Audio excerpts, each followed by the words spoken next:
Alright, today we're going to be talking about batteries. Now, riding mower will not work without battery because of electric start. Now, say your battery's run down, it's no good, it won't even take a charge. Well, there's a couple things you got to take into consideration first. One is your terminals. Are your terminals corroded? Are they rusty? Are your wires good? Are they tight? Can you wiggle them? Because a loose connection will cause all sorts of kind of problems. So say you checked all that and your battery's still no good. So what you want to do is find out what your cold cranking amps at 0 degrees is. That's this right there. Now most riding mowers, small ones that is, are going to come with 150 CCA or even lower battery. Get rid of it. You don't want too weak of a battery. At minimum, most manufacturers use and recommend a 230 CCA battery.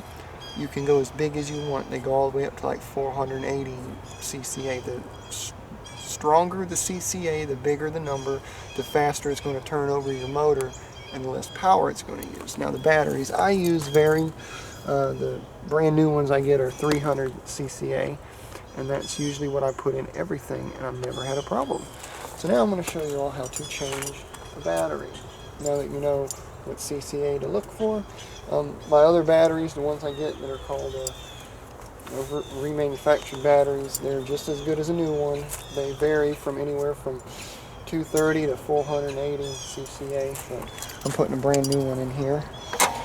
So most manufacturers are going to use 7/16 battery bolt, quarter 20. So you're going to need 7/16 wrench. You're actually going to need two of them. Some manufacturers use a 3/8 or 10 millimeter. You have to just see what you have and see what fits. So I don't need that 3/8. Now, when you go to loosen up a battery, sometimes you can just use one wrench. Let's see if this one's going to cooperate.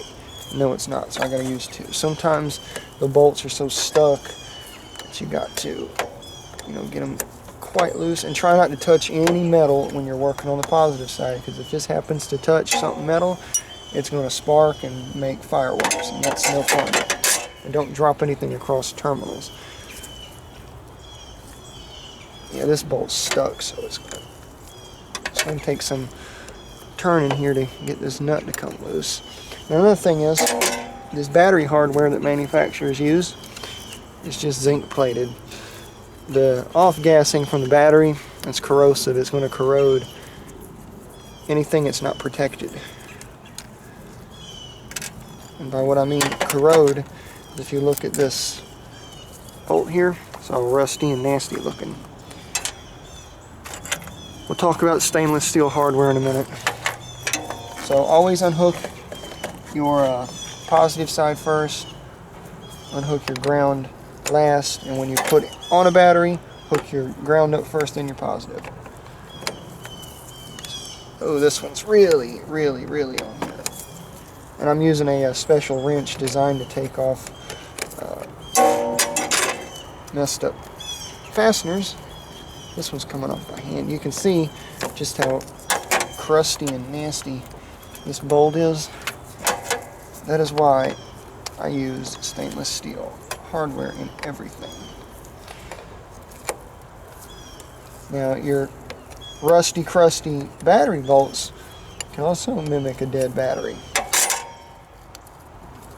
Now I have a battery tester, and I put this battery on the tester and it said to replace it.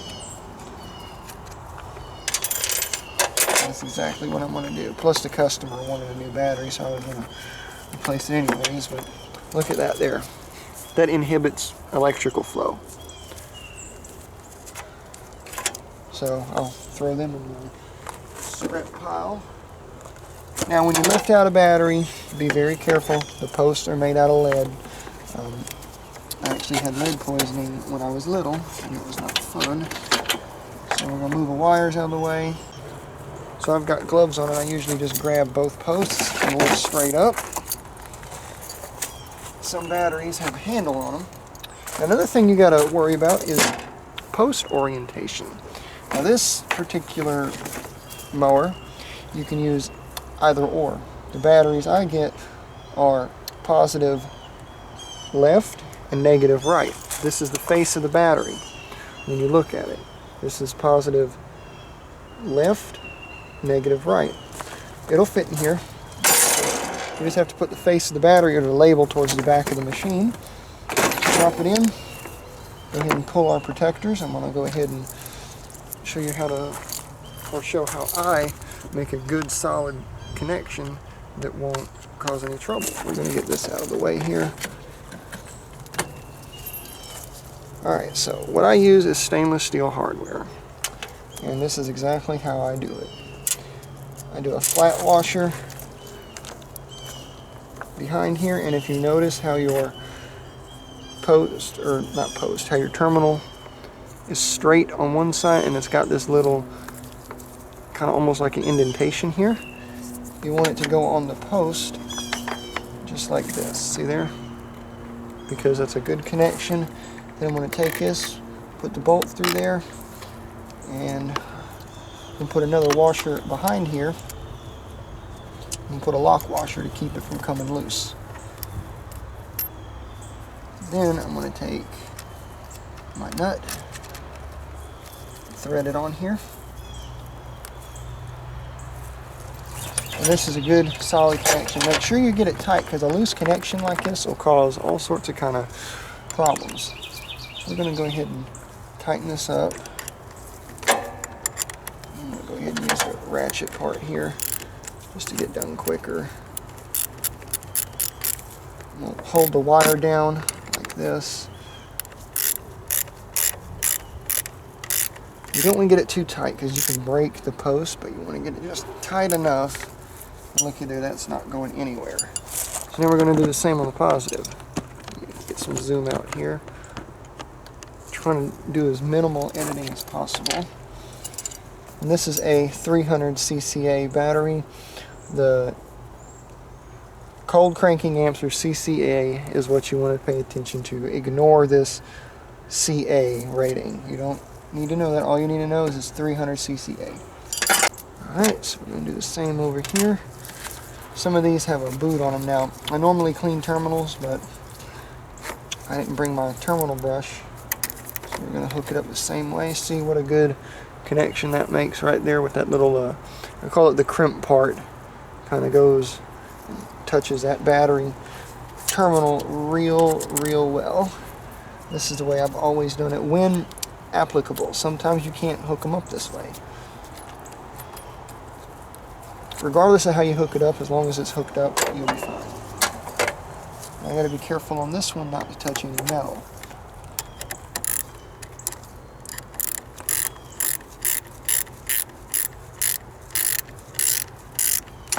Alright, still not tight enough.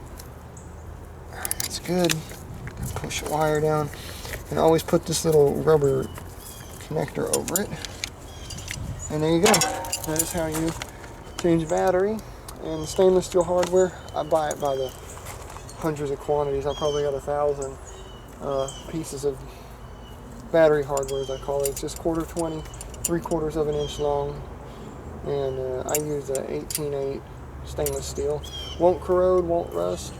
It'll look good as new 10 years from now. Anyways, I hope y'all learned something. I'll do a video on the battery tester that I have at a later date, comparing what a good battery is and a bad battery. So yeah, see y'all in the next one. I got some work to do now.